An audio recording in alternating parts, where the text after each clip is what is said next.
Pastor Sandy, you talked about something very important that is one of the biggest lessons again. I mean, every lesson was big. Yeah. The word becomes flesh. And that's from John chapter 1, verse 16. 14. Verse 14. The word becomes flesh. One of the points, again, through the History Makers course was effectiveness and excellence. I see this as a process of the word becoming flesh. You saw the word in someone, and not only sinks into his mind, it becomes actions, things to do every day.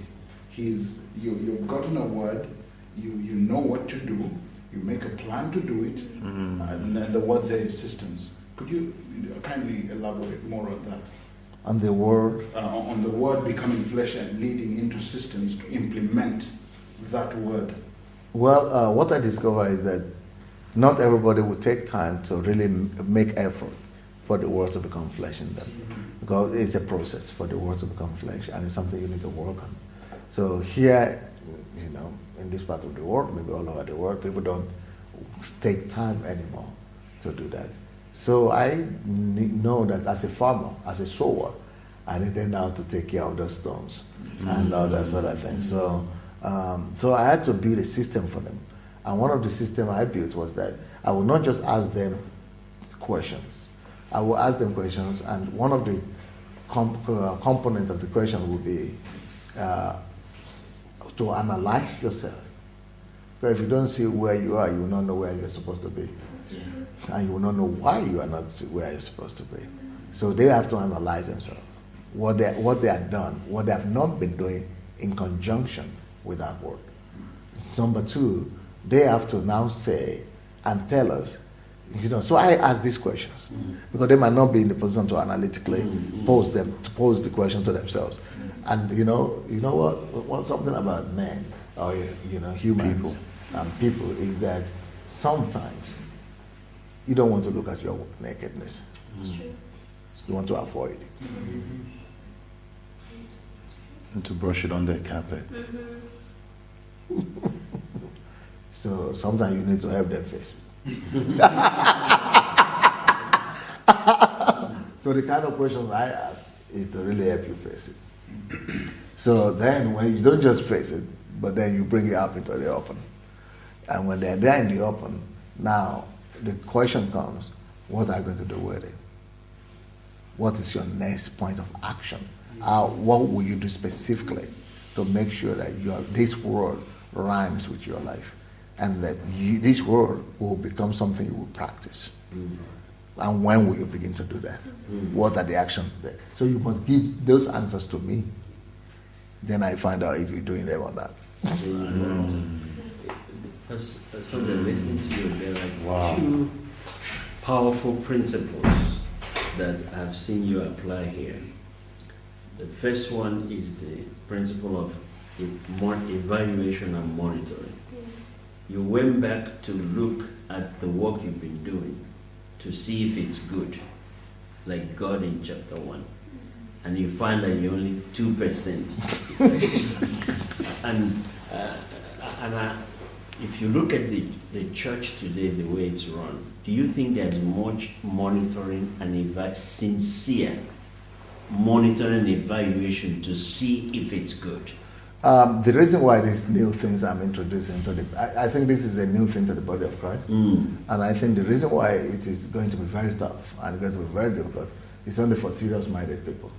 But as time goes on, you are not going to be doing church at all. Like that. You are not going to be doing church at all if you don't do church like that. It'll be phased out. Yes. You are not going to be having church at all. You're not going to be doing church at all if you don't do church the way I'm saying it now. Very true. Now it's going to look and sound hard and almost impossible to implement. But you wait. 50 years down the line, 20, 40 years down the line, well, maybe 10 years down the line. But the whole thing, the challenge this is bringing to the board to the table is that the whole culture of Christianity today does not permit that. the culture of today doesn't give room to evaluation. What is it? What do you call it? Monitoring And evaluation. Yeah, You see. it doesn't give room to it. You are not supposed to be evaluated when you come to the church. You are supposed to be covered. You are supposed to be loved. You are supposed to be covered. They are supposed to just say you are okay. You know, that's the culture that we have in the church today. So the culture we have in the church today doesn't require or doesn't even accept for people to be asked questions or to be monitored or to be Held accountable. Yeah, or to be held accountable or to be make to do things. They just cross the street to the other church. And we had a lot of them crossing the ground. I mean, crossing the floor and crossing the street. But I like that because I discovered that even if I'm there with 10 people who are going to do it, from those 10, I'll make sons. And from the sons, I will bring nations. Because only sons can ask of me. Definitely. That was a powerful. There's even another principle, and I really want you to speak to pastors. You set a new standard, and you demanded that all your leaders meet that new standard, and those that won't, you were willing to not only let them go, but even bless them with their churches. It almost reminds me of Genesis 25 when Abraham, after Sarah died, he married Keturah. Yeah. And Keturah bore 6 sons. Yeah. But when Abraham got old, he gathered all of them. They called them the sons of concubines. Yeah. And blessed them. Wow. But sent them away from Isaac, from the true son. Yeah. Wow. So what do you have to say to leaders that they have heard what you have heard? They know that's the direction they should go, but they lack the backbone to enforce the new standard and let the sons of concubines, quote unquote, go with the blessings so that the real son can have room to grow. If they lack the what? The backbone? If they lack the backbone, it means they have not heard what I heard. Because what I heard came with pain. Yeah.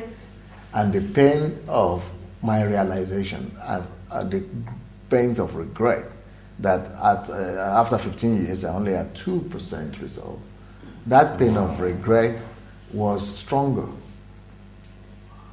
than the desire to palate or to just comfort or to placate whatever other people.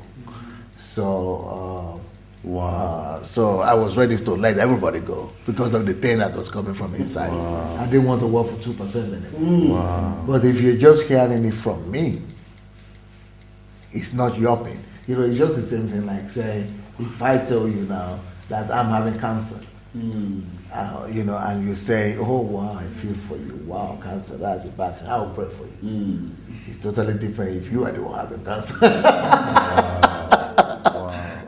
If you have not experienced the pain, you've not learned the lesson. Wow. Pain helps the lesson to get in very well. Wow.